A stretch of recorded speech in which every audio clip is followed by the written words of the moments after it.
আসসালামু আলাইকুম ভাই, কেমন আছেন আপনি? ওয়ালাইকুম আসসালাম। আছো ভালো ভাই?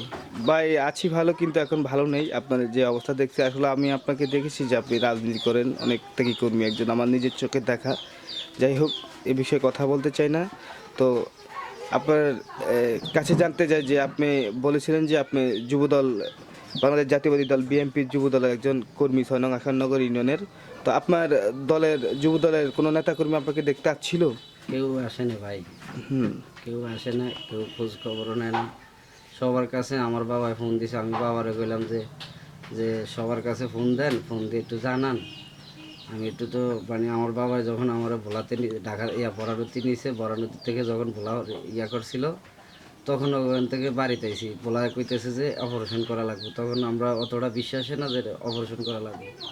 তারপরে আমার বাবা ঢাকা পাঠাইছে দেনা ফেনা করে আমারে 30,000 টাকা হলে আমরা ঢাকা গেছি, যে এমআরআই করছি। করার পরে আমার বাবায় যখন শুনছে আমার অপারেশন করতে টাকা লাগবো 2-2.5 লাখ টাকা, মানে 2 লাখ টাকা অপারেশনের মতন লাগবো, ওষুধ দাবি টোটাল 2.5 লাখ টাকার মতন ভাঙবো।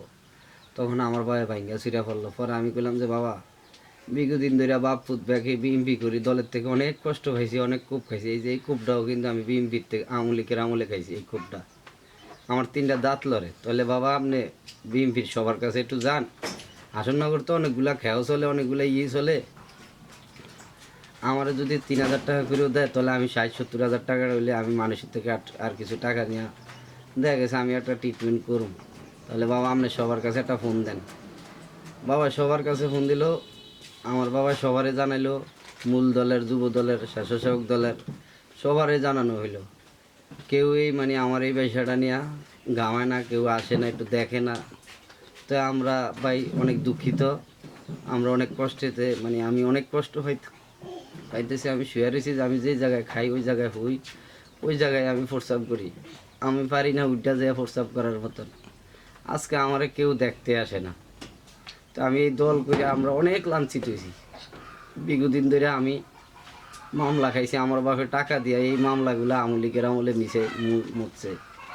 অনেকজনের টাকা দিতে হয়েছে, আওয়ামী লীগের অনেক খাতে টাকা দিয়ে আমার বাপে কইছে যে আমরা অসহায় মানুষ, টাকা দিয়ে আমার ওই মামলাগুলো। তাহলে অনেক আমলে মামলা নাই, কিন্তু আমার একটা নারী মহিলার লগে জোর করে বিয়া দিয়া, ওখানেও আমি 3টা মামলা তখন পর্যন্ত চলতেছি। আওয়ামী লীগের এক মায়ের লগে আমার বিয়া দিছি।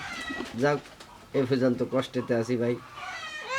আর দেখি আমার জাতীয়বাদী যুবদলের সিনিয়র যারা নেতা আছে তারা কি করে। আমি এর লেগে আজকে ভাই আপনারে খবর দিছি, এই যে আর টিকতে পারি না, তখন আমি আপনারে খবর দিয়ে এই কারণে আনছি যে তারা দেখো, যে দেখি কি করে। এই কারণে আইছি ভাই। আসসালামু আলাইকুম। রেডি।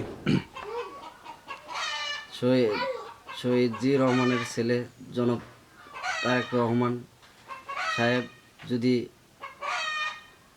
যদি আমাদের দিকে চায় এবং যদি আমাদের দিকে খেয়াল রাখে, তাহলে এইভাবে কর্মীগুলা সবগুলোই কিন্তু ভালো থাকবো, ভালো চলবো। আর আজকে আমাদের দিকে কোনো কেউই খোঁজ খবর নিতেছে না। তো এই